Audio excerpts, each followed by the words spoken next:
Hello and welcome to this webinar on ethical phishing. Where's the line? Today, myself, Simon Fraser of Hut6, and John Coss of JC Cyber Services will be discussing security awareness and phishing simulation. Specifically, we'll be addressing the ethics of sending your employees phishing emails and where the balance between employee well-being and security awareness lies.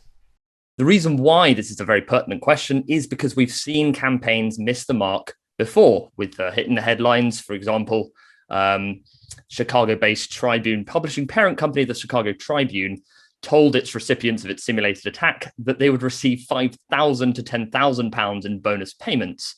And when staff obviously received this and discovered it was just part of a routine cybersecurity test, they were fairly upset. Similarly, we've seen as yesterday, the West Midland Trains company promised staff a bonus for working during the coronavirus pandemic. And this, again, is all about tone and style. Obviously, there's nothing that's off the table for the attackers, and I'm sure we'll see that as we go through today. But it's about thinking about what the shared goals of your simulated phishing campaign are and why you're doing it in the first place. So you don't want to be, you've got to find that ethical balance between the two. And so by the end of this webinar, we want to give you a strategy to address that problem in your particular context. And I think we'll start basically with I'd ask you, John, why would anyone want to engage with simulated phishing in the first place? Yeah, I think just before I address that question, Simon, I think it's important to reflect on what happened in that news article yesterday about West Midlands Trains.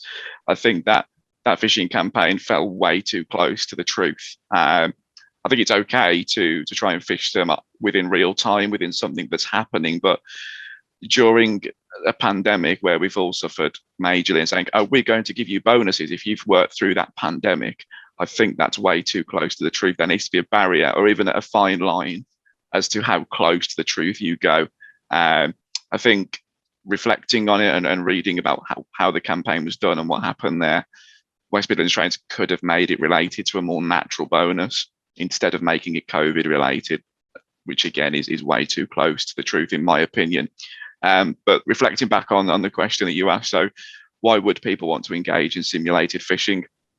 So phishing is the most common way in which criminals gain access to sensitive information, especially user login credentials. It's the opening stage for many security breaches and at the core of human factor of information security. We see it on a business level. We see it on a personal level. We all will have that lovely TV license renewal email or that DPD delivery that you might have missed yesterday. It's all about gathering information to target you and use your data against you. One of the solutions available to organizations to reduce the risk of employees clicking on links is simulated phishing attacks to prepare your staff for what they might experience in the wild. It allows users to fail in a sterile environment and makes a great addition to an education program. And beyond the employee experience, it's also a useful metric and visibility tool. It's the real risk that your organization faces today. Yeah, I suppose I appreciate those benefits, but one of the issues is, if we treat physical crime similar to cybercrime, both can be incredibly stressful, both can be very shameful, both can be worrying to the individual who's undergoing them. And yet to protect people from physical crime, we don't jump out at them on the street and test their self-defense. We instead, educate them beforehand and give them training. It's not a sort of gotcha moment with that sort of crime. Why should we bring that distressing element of catching people out into this one? Fair. I think that being said, I'd argue that people are generally savvier around physical crimes and more fluent in how to comport themselves in dangerous situations. Conversely, they're generally not so fluent in cyber matters. Take gun and knife crime, for example. That's the worst crime in the country to date. People are more natural to react to those because they're used to those. Physical crimes been around for many, many, many years. Cybercrime, not so much. It's relatively new. It's 10, 15 years. We're still getting used to it on a more personal level as well. And I think, based on your point now, I think you're exaggerating a little bit there, as it matters heavily in the way which you go about phishing. So I'd like to put the first question back to you. Why should you engage in simulated phishing? Okay, yeah, again, yeah, I was being a bit facetious, I suppose, with the idea of jumping out of people. But the goal of simulated phishing, from our perspective, has always been to educate users, and it has to be a mutual goal between yourself and your staff for it to have any effect. At Hut 6, our ethos has been around building secure cultures, educating users, and taking them with you to make sure that the secure behaviors become habitual in their personal life as well as their work life. And we always provide that training in that narrative and with that nuance.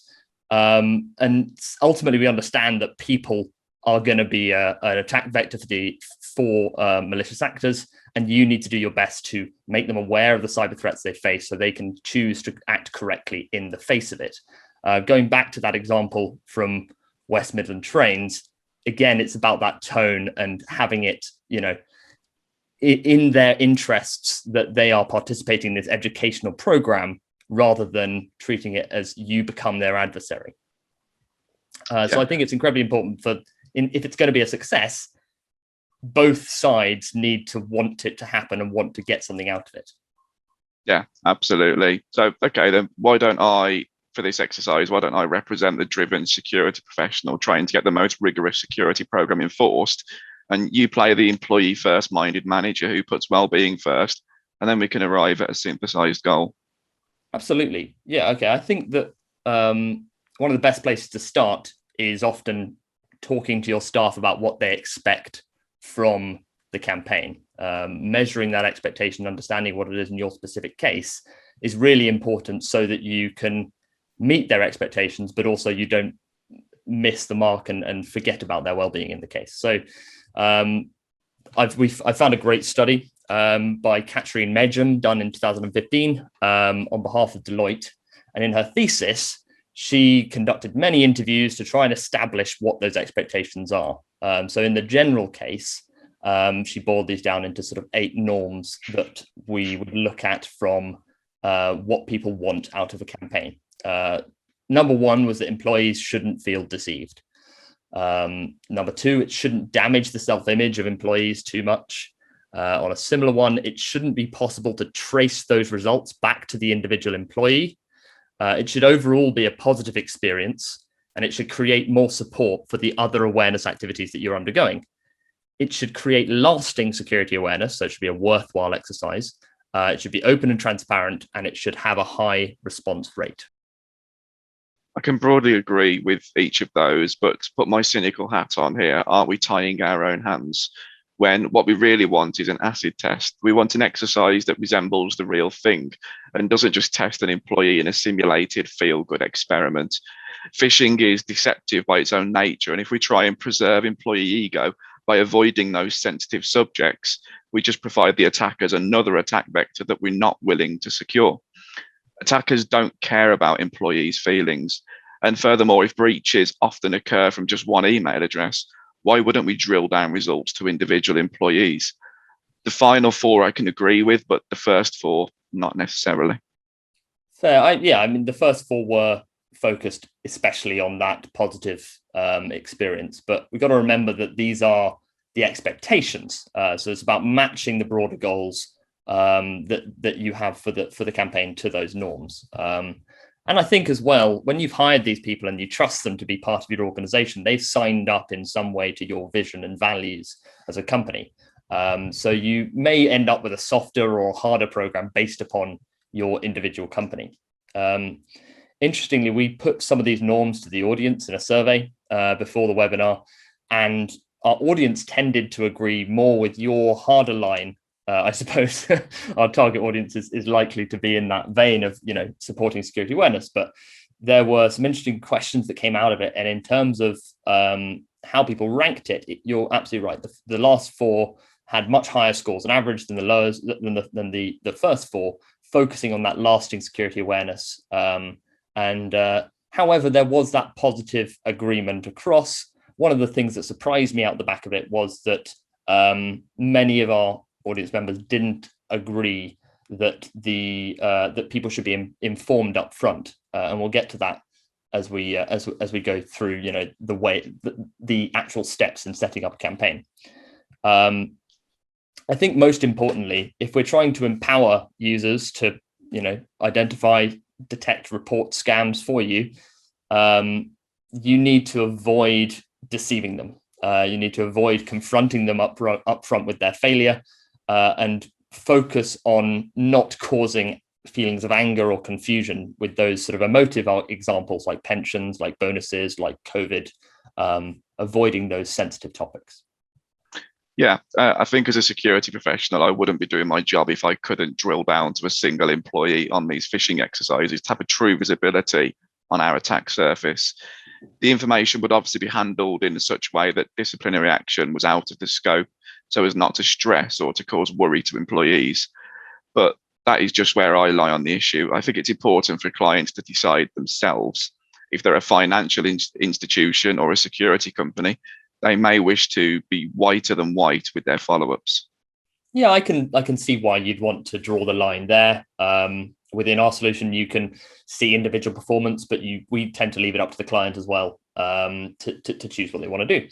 I suppose let's look now at the different stages of setting up a phishing campaign to try and make these norms, the ideas we're talking about, into actual requirements for building a campaign.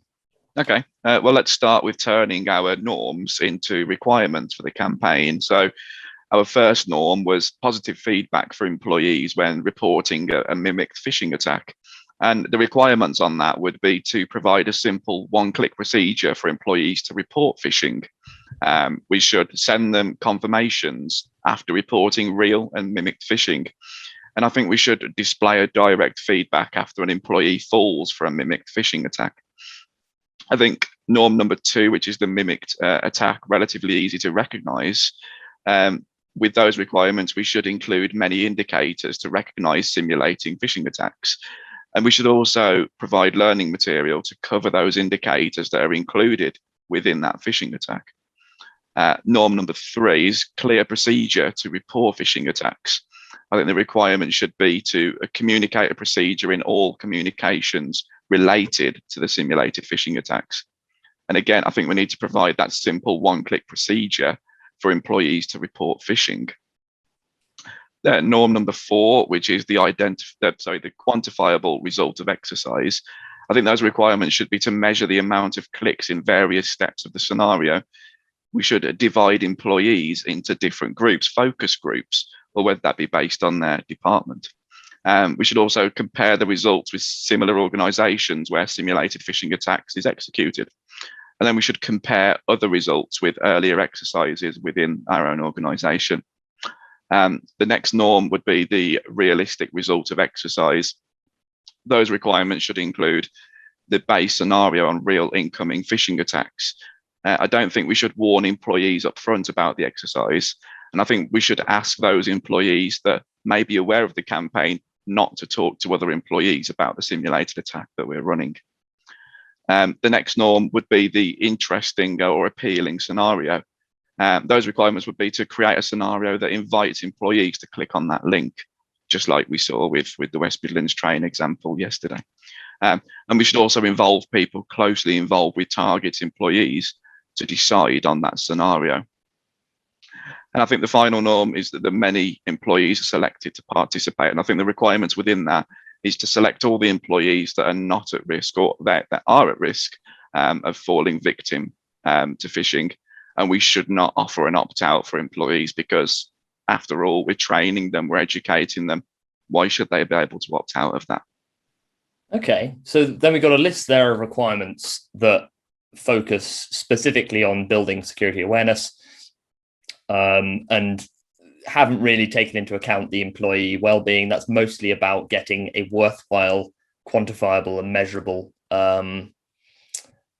campaign put together that can, bring about positive change in your organization with well-measured, with a well-measured campaign. If I flip that on its head and look at it from, as I said, the sort of the softer employee well-being angle of what we're going to try and achieve, we have to get security awareness done, but we're going to focus on making sure everyone's included and feels sort of at least trusted.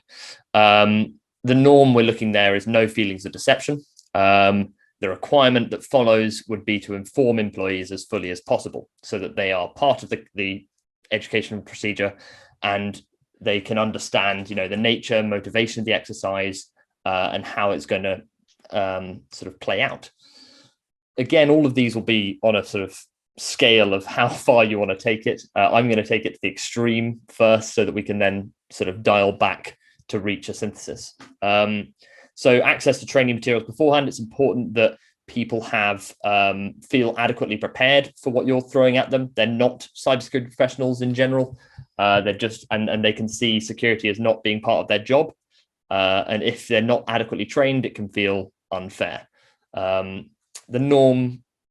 third norm that follows up is the involving representatives of the employees in the decision making.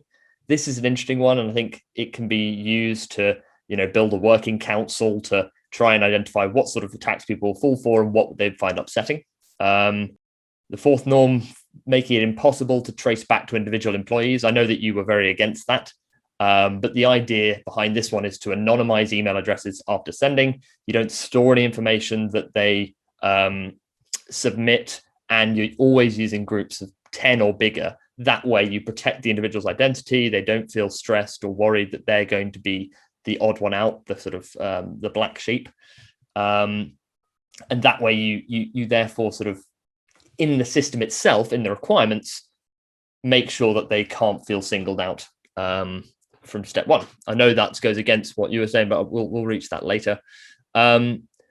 Using and storing as little data as possible. Again, this is to reassure them that nothing's going to be used against them later on. And similarly, it's anonymizing email addresses.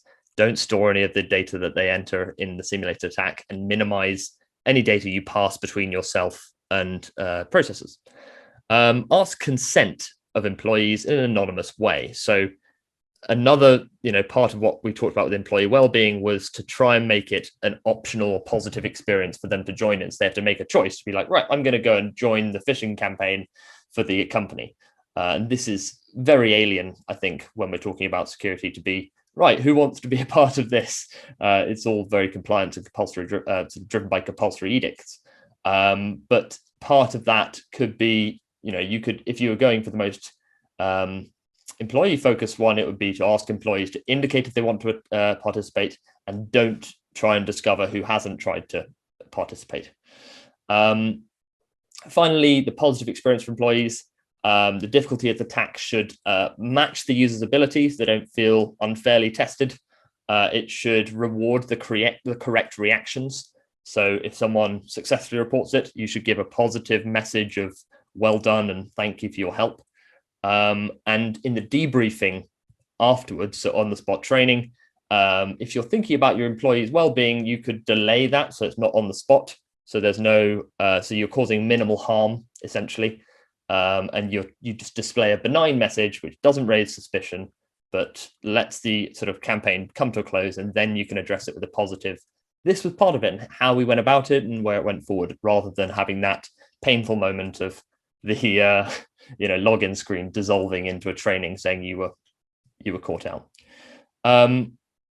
As we suspected, and actually I found it difficult to get through that list without disagreeing with it. There are sort of the translation of those norms into requirements has led to quite a few contradicting requirements. The first one relates to whether or not we brief employees beforehand.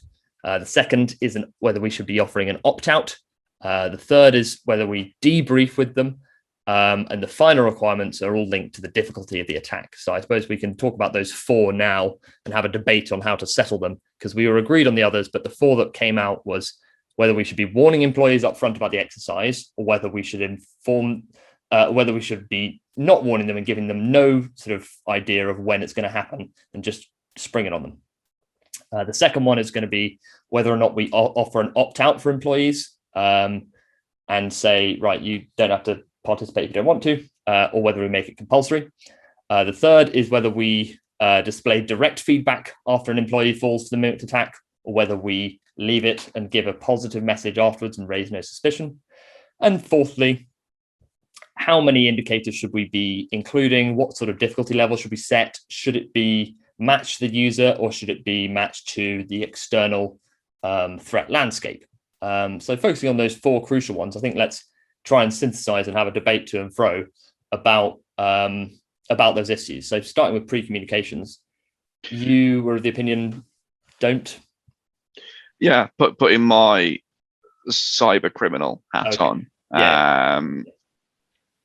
With pre-communications, as an attacker, I'm not going to tell you that I'm going to send you a phishing email, and I'm not going to tell you why I'm doing it. So why do we do that when training our employees? I don't think we should provide any information about the exercise to inform our employees up front, because that's just not what happens out there in the real world. I think to have a more effective training platform and process, employees shouldn't be made aware of what's going to happen. I strongly believe that when they join the organization, I think we should say, okay, you've joined the organization as part of your training process or the entire organization's ongoing training. As part of that, we are going to be doing some phishing campaigns. That then makes them aware. I don't think there should be any more communications after that, because again, in the real world, we don't know when we're going to be phished. We don't know how we're going to be phished, and we don't know who we're going to be phished, why. So that's why I don't think we should inform them up front. Okay, and so conversely, the reasons for doing it are to make sure that employees don't feel caught out, that they understand what's coming for them and how they're going to be tested. Make sure that they are aware that these are not real emails and don't cause them distress in the moment. It's an interesting one that you've chosen, that you think it should be in a contract or sort of upfront. I think that becomes quite adversarial.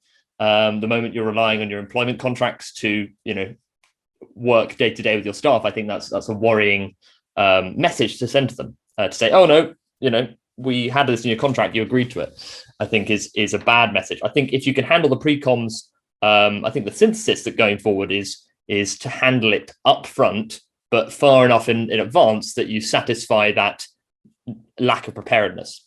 If you told me at the beginning of 2021, over the year, you will receive a phishing campaign. You won't know when, you won't know what it'll look like.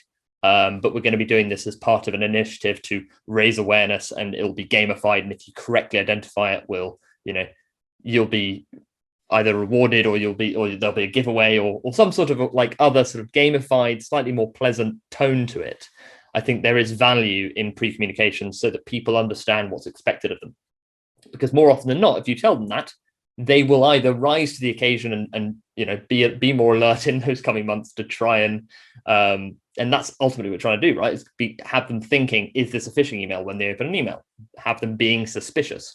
So I think pre-coms as a strategy overall does both. It fulfills the employee well-being box as well as furthering security awareness by just simply by having them be more alert and be on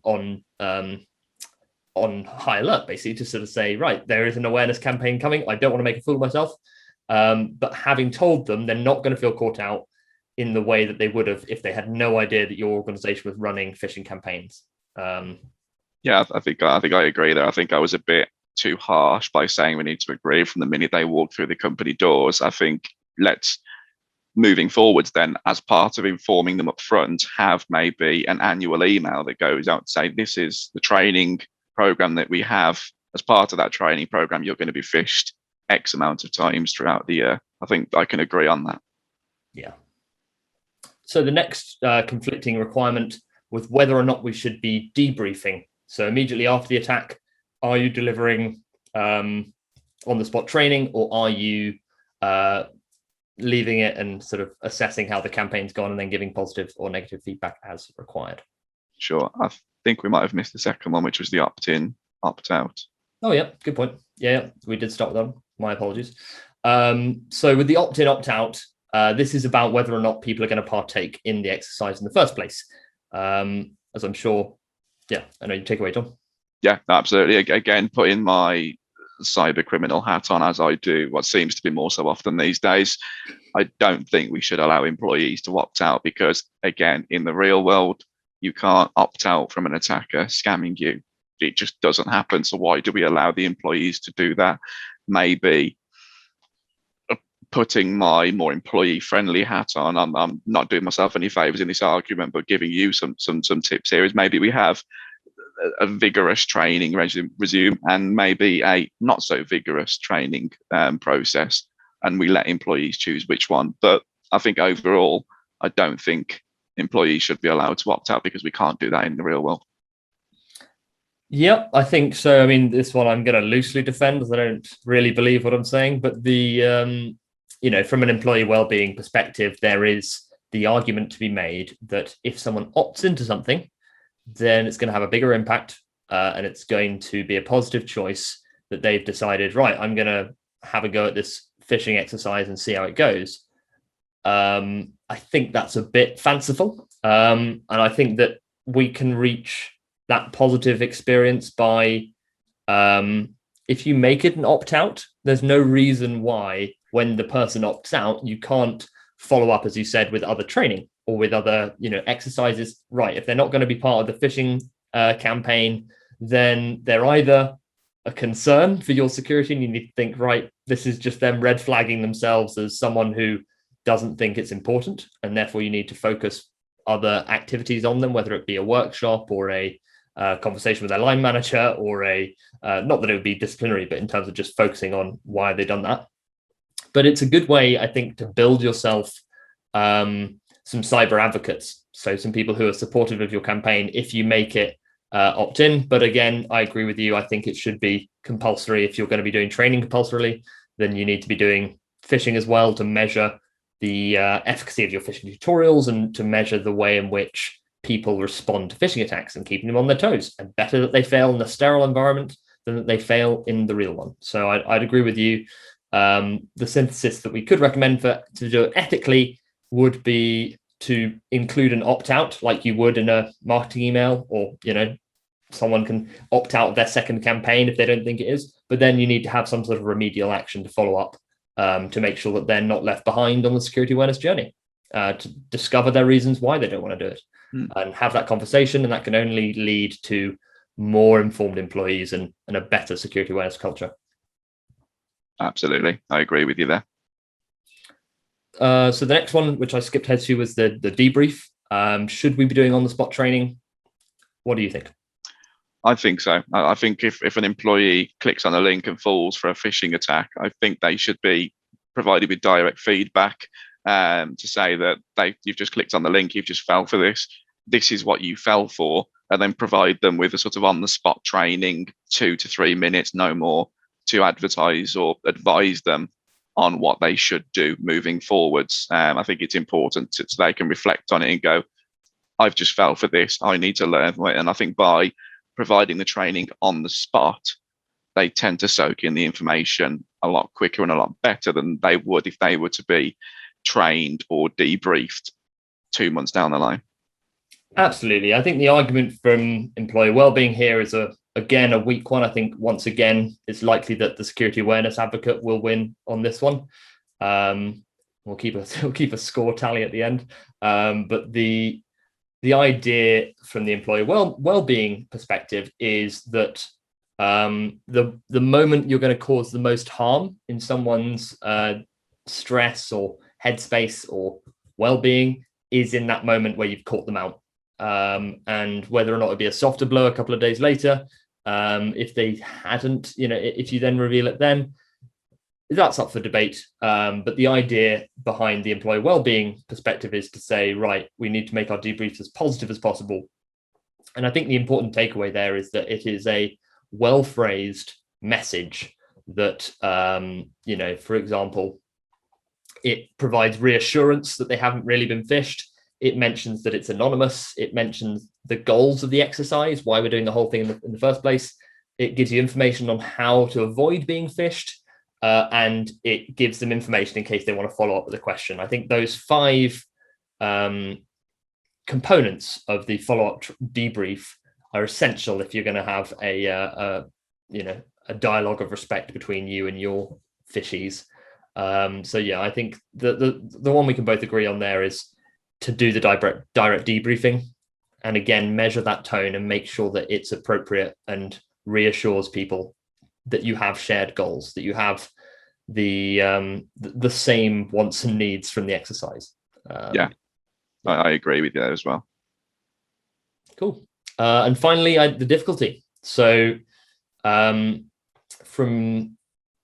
we discussed in our sort of preparation for this a couple of ways in which you could measure it. You were firmly of the opinion that it should be led by external examples? Yeah, I agree. I think we should base it on real life examples because, again, we look at the difficulty. Putting my cyber criminal's hat for the umpteenth time in this webinar yet again, the cyber criminal will not care. They won't care what your ability is in the real life. You could have 10 degrees in how to detect a phishing email, or you could have no understanding in that. The attackers don't care. So I think the difficulty should be based on the real world attack. I don't think we should consider the employee's ability. I think we should just go head on and run that attack regardless of what their ability is and base it on that real world. Because again, we're trying to train them for what happens in the real world. We're not trying to put our arms around them and say, there, it's going to be okay. We need to show them what happens in that real world so that they can then learn from it. And I think that's the best way to do that in terms of difficulty. Understandable. Yeah. I mean, I'll jump straight to the counter argument for that, which is to say someone who is never going to spot a phishing email is in your sort of bottom percentile of, someone who's out there causing a real risk to your organization, needs to be escalated to that level. I think that the fairness idea, yes, you're right, phishing is unfair and we need to be proportional in our response, but you need to take the person there with you on that journey to mature their understanding of what phishing is, to mature their understanding of what indicators there are for phishing emails, and so they can learn piece by piece. And one of the most sophisticated things that we've seen done was an ELO system. So in chess, you've got the ELO of players, and when they play each other, there's some maths come up with by the mathematician ELO, which assesses their scores and alters them based on the outcome of that match. And so I think in a perfect simulated phishing campaign, you could address that and have different templates that match the user's ability as they go. And you can still get to that harsh real world attack of this is the most sophisticated thing you'll see. And either one of us wouldn't have a chance possibly to, spot some of those top end ones. And I think, if you've got that graded level, you're at least bringing the person with you. Again, I think the most important thing when you're choosing your difficulty is make sure that the tone is correct, that you're not treading on sensitive issues like mortgage payments, like adultery, like, anything that's like real critical, emotional and ethical decisions. COVID is a good example of one that's borderline. Sure, there are tons of COVID scams, but people have lost loved ones and people have changed their lives for a year and a half plus, based on this pandemic. So where you draw the line is likely to be matched to your organization. But yeah, finding that way to amp it up with people's expectations is really important. Yeah, I can agree with you there. I suppose we take that slightly soft yet harsher approach at the same time. I think from an attendee perspective, it'd be good if you could whack that slider of the table that we created, just to create that visual aspect for them. Yeah, there we go. So here's our synthesis of the 4 conflicting requirements that we found. This is the security awareness focus we have here and the employee wellbeing focus on the right, followed by the synthesis. And as you can see, the employee wellbeing won the pre-communications fight. The opt-in, opt-out, we landed neatly in the middle, but the opt-out was further to the security awareness court. The debrief, security awareness won out, and difficulty, I think, was a bit of a blend, but the employee wellbeing comes across with the idea of matching the tone and matching people's expectations really on, you don't want to, if someone can't recognize a basic phishing email, they know where they're going to recognize a sophisticated one. And having that lower level of difficulty will help you understand from a maturity level where your organization really sits and what you should be worried about. So this is really, the crux of the decisions that we have to make. I know in, the many years that I've been delivering phishing campaigns, a lot of these come very nuanced, and you kind of have to really draft your pre-communication strategy, work out who's going to be involved. Make sure you get permission from legal, from HR, from if you have it in your large organization, someone who's dedicated towards employee well-being and mental health. Having those people on board as you go through it will help you address the ethics involved. And also it will help you be reassured that you're doing the correct thing. The more stakeholders you can get involved, it may slow down the process in some cases, but treat them as an advisory working council, not as your executives, and you'll get a better campaign out the back of it that is not only more effective and worthwhile, but repeatable. And crucially, once you've got them doing one campaign, they'll want to do more, and it'll help them understand the phishing threat that's out there. Absolutely. I think the biggest recommendation of the day is the advice to set a procedure for employees to report alleged phishing attacks that they encounter. That procedure will give employees a feeling of empowerment and at the same time enable the possibility to provide direct feedback when succeeding in recognizing that simulated phishing attack. And formally, the only direct feedback that could be given when an employee had fallen for the attack is making the exercise a negative experience. Now, I think in summary, phishing simulation should be or needs to be very well thought out and very well planned before carrying out the campaign. From a more generic templated phishing campaign, like your Office 365 password's been reset or your DPD delivery's been left at the door, I don't think you need to think about those too hard. But for more bespoke campaigns where you're targeting them, I think that a lot of their thought process needs to go into that. Now, although I focused on the cyber criminal side a lot during the webinar, or being the bad guy for one of many words, I do agree with some of the employee wellbeing factors that you've said during the webinar. And clearly, as demonstrated what we saw in the news yesterday, again with West Midlands Trains, it's evident that the bespoke campaigns need to be carried out in the right way, ensuring that we don't cross that line and have a negative impact on your employees. Absolutely. Yeah. And I think it's a vital lesson anyway to understand our users. People are there at the end of the day to do their jobs, and you need to understand what their expectations are and not upset them or not, push the limits just to further security awareness, because they're part of the solution, not the problem. And I'd close off by saying thanks so much, John. I really enjoyed this. I hope that the attendees have too. Myself, Hut6 and John's company JC are working together to deliver security awareness training and phishing simulation. We are deriving our strategy from real world customers and working out what is best for them. We're going to hopefully run some more of these as we go and start building a bit of a best practice when it comes to phishing. So if you enjoyed this, look out for more. We'll be scheduling them in the future. And if you have any questions to follow up or want to get in touch with us, you know where we are. You've got our emails. And I'll be sending out a post webinar sort of follow up and summary for those to have a few takeaways and understand what we were talking about when we were saying all these things about employee well-being versus security awareness. Thank you. Anything else, John? No, there's nothing more to add. I think we've got some exciting journeys ahead between us, JC Cybersecurity, and you guys at Hut6. I think by bringing that balance of bad guys, cyber criminals, to that employee well-being factor and making sure that they're learning from those situations, it's going to be a great journey. And I hope to see the attendees again at our upcoming webinars. Absolutely. Great. Well, thank you, everyone. And have a good afternoon. Thanks all. Bye now. Bye-bye.